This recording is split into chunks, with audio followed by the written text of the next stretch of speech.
ये नरेंद्र मोदी जी अपने आप को देशभक्त कहते हैं मेरी 56 इंच की छाती है और मैं देशभक्त हूँ। 56 इंच की छाती वाला प्रधानमंत्री 1 सेकंड में डोनाल्ड ट्रंप के सामने जाके माथा टेक देता है। डोनाल्ड ट्रंप खुल के कह रहा है कि जब भी मैं नरेंद्र मोदी के करियर को खत्म करना चाहता हूँ 2 मिनट में मैं खत्म कर सकता हूँ। और फिर डोनाल्ड ट्रंप कहता है कि जब मैं हिंदुस्तान के प्रधानमंत्री को फोन करता हूँ, जब वो फोन उठाता है तो वो कहता है yes sir, What can I do for you?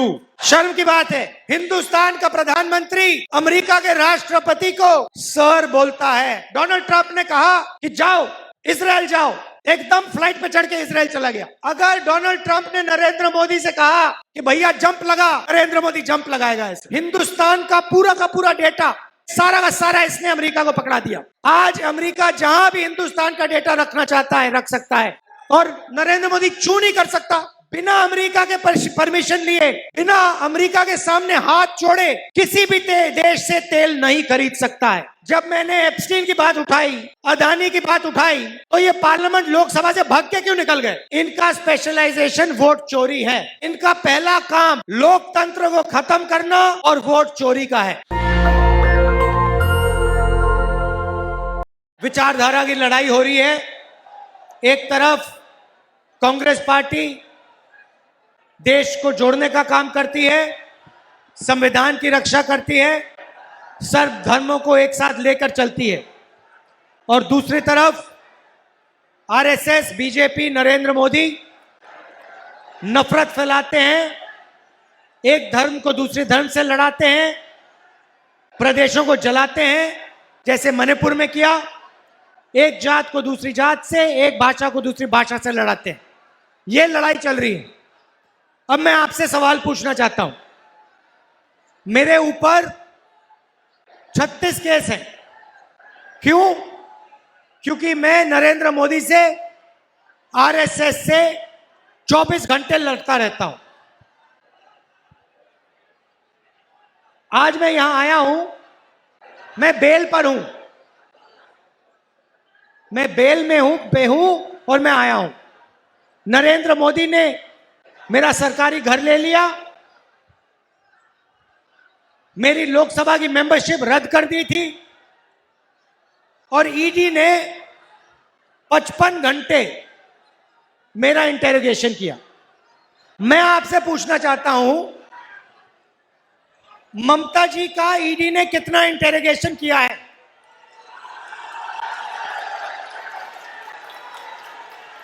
यह मुझे बताइए। बीजेपी ने ममता जी का घर क्यों नहीं लिया?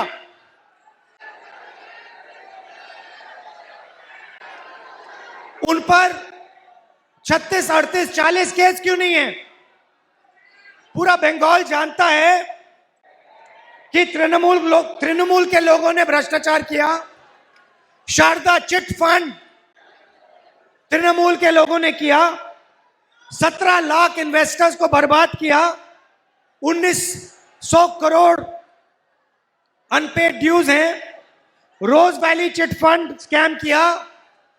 31 लाख लोगों का पैसा लिया। 6600 करोड़ रुपए उनके लिए। कोल स्मगलिंग होती है, गुंडा टैक्स कलेक्शन होता है। मगर नरेंद्र मोदी, आरएसएस, बीजेपी ने ममता जी का कभी इंटेरोगेशन नहीं किया, ममता जी का घर नहीं छीना, ममता जी पर आक्रमण नहीं करते। क्यों? क्योंकि वो जानते हैं कि असली लड़ाई तृणमूल से नहीं है, असली लड़ाई कांग्रेस पार्टी से है, खारगे जी से है, राहुल गांधी से है, प्रियंका गांधी से है, कांग्रेस पार्टी के नेताओं से। अगर सचमुच में तृणमूल और बीजेपी लड़ाई हो रही होती तो ममता जी पर अनेक केस होते, वो बेल में होती, बेल लेकर बाहर होती, उनका 55-70 घंटे इंटेरोगेशन हुआ होता, उनका घर छीन लिए थे। क्योंकि ये सब लोगों के साथ करते, जो भी इनके खिलाफ लड़ते हैं उन पर वो पूरा आक्रमण करते हैं। अब थोड़ा सा मैं आपको बताना चाहता हूं, ये नरेंद्र मोदी है कौन, ये आपको समझना जरूरी है। मैंने फोटो देखी उनकी, नाव में नदी में घूम रहे थे, फोटो ले रहे थे। तो मैं थोड़ा आपको बताना चाहता हूं, ये नरेंद्र मोदी जी जो हैं, ये हैं कौन? सबसे पहले इन सब का स्पेशलाइजेशन, ये बीजेपी के जो लोग हैं, इनका स्पेशलाइजेशन वोट चोरी है। इन्होंने महाराष्ट्र में वोट चोरी करके चुनाव जीता, हरियाणा में जीता, मध्य प्रदेश में जीता, कर्नाटक में पैसे देकर सरकार गिराई। ये इनका पहला काम लोकतंत्र को खत्म करना और वोट चोरी का है। दूसरी बात, आपने यूएस इंडिया डील के बारे में सुना होगा, सुना है? ये नरेंद्र मोदी जी अपने आप को देशभक्त कहते हैं। हर भाषण में कहते हैं मेरी 56 इंच की छाती है और मैं देशभक्त हूं। सबसे पहले अगर इनकी 56 इंच की छाती होती तो जब मैं पार्लियामेंट में भाषण दे रहा था, जब मैंने एप्स्टीन की बात उठाई, अदानी की बात उठाई, तो ये पार्लियामेंट लोकसभा से भाग के क्यों निकल गए? दूसरी बात, इन्होंने अमेरिका से समझौता किया। क्या किया?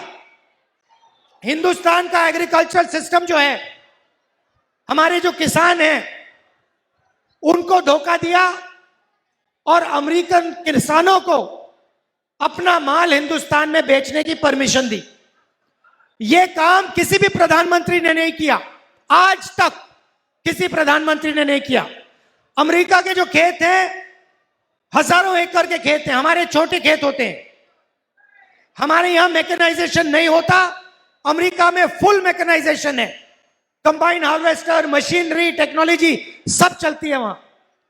अमेरिका के किसान का माल हिंदुस्तान में बिकना शुरू हो जाएगा, हिंदुस्तान के सब किसान, बंगाल के किसान बर्बाद हो जाएंगे। यह इन्होंने पहला काम किया। दूसरा काम, बंगाल की इंडस्ट्री तो ममता जी ने उड़ा दी, खत्म कर दी, वो अलग बात है। पहले आप इंडस्ट्रियल सेंटर हुआ करते थे, यहां हिंदुस्तान मोटर्स थी, यहां पे जूट इंडस्ट्री थी और बंगाल इंडस्ट्रियल स्टेट माना जाता था। नरेंद्र मोदी जी ने ट्रंप को वायदा किया कि हर साल हिंदुस्तान 9.5 लाख करोड़ रुपया माल अमेरिका से खरीदेगा। भाइयों और बहनों, अगर हिंदुस्तान 9.5 लाख करोड़ रुपया अमेरिका से खरीदेगा तो हिंदुस्तान के छोटे स्मॉल और मीडियम बिजनेसेस सारे के सारे बंद हो जाएंगे। यह इसने दूसरा काम किया। तीसरा काम, हिंदुस्तान का पूरा डेटा जो 21वीं सदी में देश का धन होता है, देश की शक्ति होती है, देश की पूंजी होती है, सारा का सारा इसने अमेरिका को पकड़ा दिया। आज अमेरिका जहां भी हिंदुस्तान का डेटा रखना चाहता है रख सकता है, जो भी करना चाहता है कर सकता है। और तीसरा काम, शायद सबसे खराब काम इसने किया, इसने अमेरिका से कहा कि हम उन्हीं देशों से पेट्रोल खरीदेंगे, तेल खरीदेंगे जो परमिशन आप दोगे।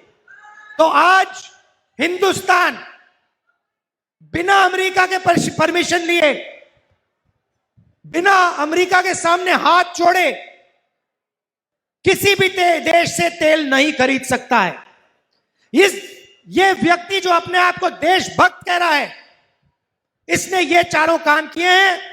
ये देशभक्ति नहीं है, ये देशद्रोही का काम है। और ये इसने किया क्यों, ये भी आपको बता देता हूं। ये इसने इसलिए किया क्योंकि डोनाल्ड ट्रंप अदानी और एप्स्टीन के बारे में सारा कुछ जानता है। डोनाल्ड ट्रंप खुल के कह रहा है कि जब भी मैं नरेंद्र मोदी के करियर को खत्म करना चाहता हूं, 2 मिनट में मैं खत्म कर सकता हूं। और फिर डोनाल्ड ट्रंप कहता है कि जब मैं हिंदुस्तान के प्रधानमंत्री को फोन करता हूं, जब वो फोन उठाता है तो वो कहता है, yes sir, what can I do for you. शर्म की बात है, हिंदुस्तान का प्रधानमंत्री अमेरिका के राष्ट्रपति को सर बोलता है। जो शर्म की बात है। मैं आपको बताता हूं, अगर डोनाल्ड ट्रंप ने नरेंद्र मोदी से कहा कि भैया जंप लगा, नरेंद्र मोदी जंप लगाएगा ऐसे। उसने कहा, डोनाल्ड ट्रंप ने कहा कि जाओ इजराइल जाओ, एकदम फ्लाइट पे चढ़ के इजराइल चला गया। तो ये तो है नरेंद्र मोदी और आरएसएस की कहानी, ये इनकी सच्चाई है। आप लोग बंगाल अंग्रेजों से लड़ा था, आपके जो सबसे बड़े नेता, हिंदुस्तान के सबसे बड़े नेता सुभाष चंद्र बोस जी, वो उन्होंने कभी भी किसी को सर नहीं बुलाया। वो है असली देशभक्त।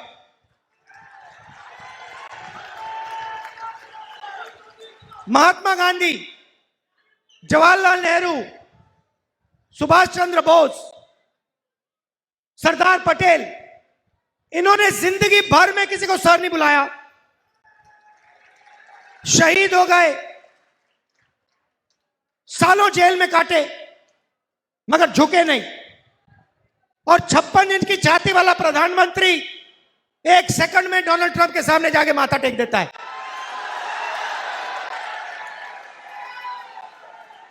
अब दुख की बात क्या है, नरेंद्र मोदी ने भ्रष्टाचार किया, डोनाल्ड ट्रंप ने उसे पकड़ लिया। आपने अदानी कंपनी का नाम सुना होगा, सुना? उसका असली नाम जानते हो? मोदानी। वो पूरा बीजेपी का फाइनेंशियल सिस्टम है। वो मोदानी कंपनी है, अदानी कंपनी नहीं है। और डोनाल्ड ट्रंप ने पीछे से नरेंद्र मोदी के गला पकड़ लिया, और नरेंद्र मोदी चू नहीं कर सकता। सही बात है ना, है ना? अब नरेंद्र मोदी एक और चीज जानता है। नरेंद्र मोदी जानता है कि देश में एक ही शक्ति आरएसएस और बीजेपी को हरा सकती है, उसका नाम कांग्रेस पार्टी है, कांग्रेस पार्टी की विचारधारा है। आपकी जो चीफ मिनिस्टर हैं, भ्रष्टाचार के बारे में मैंने आपको बताया, शारदा चिट फंड, रोज वैली, कोल स्मगलिंग स्कैम, और पूरा बंगाल जानता है कि अगर आपको बंगाल में रोजगार चाहिए तो या तो तृणमूल के किसी नेता के साथ आपको कोई रिश्तेदारी होनी पड़ेगी या दोस्ती होनी पड़ेगी। पिछले चुनाव में ममता जी ने कहा था कि बंगाल को 5 लाख नए रोजगार दिलवाऊंगी। ये पता नहीं क्यों इतना मजाक करती रहती हैं। 5 लाख युवाओं को मैं रोजगार दूंगी। आपको याद है, यही बात नरेंद्र मोदी ने बोली थी, 2 करोड़ युवाओं को मैं रोजगार दूंगा। यही रेपिटेशन ममता जी यहां कर रही है। 2021 में 5 लाख नए लोगों को मैं रोजगार दूंगी। और असलियत क्या है? असलियत है कि 84 लाख युवाओं ने अनएम्प्लॉयमेंट अलाउंस के लिए साइन किया है। सारी की सारी इंडस्ट्री बंद कर दी। नरेंद्र मोदी वहां कर रहा है हिंदुस्तान में, बाकी देश में, और यहां पे ममता जी लगी हुई है रोजगार खत्म करने में, भ्रष्टाचार और पूरी की पूरी इंडस्ट्री को बंद करने में। अच्छा, अगर बीजेपी के लोग महिलाओं पर अत्याचार करते हैं, रेप केसेस होते हैं, लोगों पर कोई एक्शन नहीं लिया जाता, वही काम ममता जी यहां करती हैं। RG Kar rape and murder scam में यहां आपके सामने एक बेचारी लड़की का मर्डर होता है, बलात्कार होता है, और जिन लोगों ने किया उन पर कोई भी एक्शन नहीं लिया जाता। तो मेरा कहना है कि सच्चाई क्या है? सच्चाई है कि टीएमसी, अगर टीएमसी ने काम किया होता, अगर टीएमसी ने आपको रोजगार दिलवाया होता, अगर टीएमसी ने इंडस्ट्री नहीं बंद करवाई होती, तो यहां पे बीजेपी के लिए रास्ता नहीं खुलता। ये बीजेपी के लिए बंगाल में रास्ता खोल रहे हैं, ये इनका काम है। भाइयों और बहनों, बीजेपी को सिर्फ कांग्रेस पार्टी हरा सकती है। हम विचारधारा की पार्टी हैं, हम इनसे कोई कॉम्प्रोमाइज नहीं कर सकते हैं, बात समझ लीजिए। मैं सुबह उठता हूं और मेरी पहली प्लानिंग होती है कि आज भैया आरएसएस और बीजेपी से कैसे लड़ना है, कहां लड़ना है और कहां उन पर आक्रमण करना है। तो हम कॉम्प्रोमाइज नहीं कर सकते। आप कांग्रेस पार्टी को पूरा समर्थन दीजिए, बंगाल में ज्यादा से ज्यादा हमारे एमएलए जिताइए, हमारी सरकार बनवाइए, और फिर देखिए यहां से हम बीजेपी का क्या करते हैं।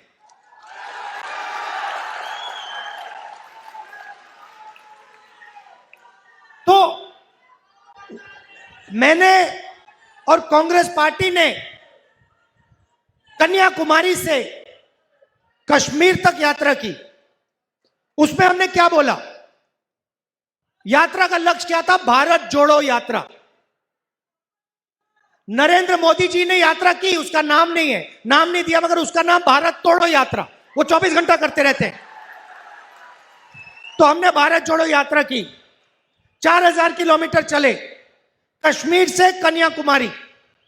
एक ही मैसेज था, एक मैसेज था, नफरत के बाजार में मोहब्बत की दुकान खोलनी है। अब हिंसा के खिलाफ मैसेज था, अहंकार के खिलाफ मैसेज था। बीजेपी पूरे देश में हिंसा फैलाती है और तृणमूल पार्टी बंगाल में हिंसा फैलाती है। कांग्रेस के नेताओं को, कांग्रेस के कार्यकर्ताओं को ये 24 घंटा मारते हैं, तंग करते हैं, जेल में डालते हैं, मगर हमारे कार्यकर्ता बब्बर शेर है, किसी से नहीं डरते और ये 1 इंच पीछे नहीं हटते हैं। भाइयों और बहनों, आपको डरना नहीं है, देखना अंत में कांग्रेस पार्टी की जीत होने वाली है, कोई शक्ति नहीं रोक सकती। नेशनल दस्तक की आपसे गुजारिश है कि अगर इसको बचाना चाहते हैं तो नेशनल दस्तक को सब्सक्राइब करने के लिए रेड कलर के सब्सक्राइब बटन को दबाएं, फिर बेल आइकन की घंटी दबाएं। नेशनल दस्तक को बचाने के लिए बहुत जरूरी है कि हर खबर को शेयर करें, लाइक करें, कमेंट जरूर करें।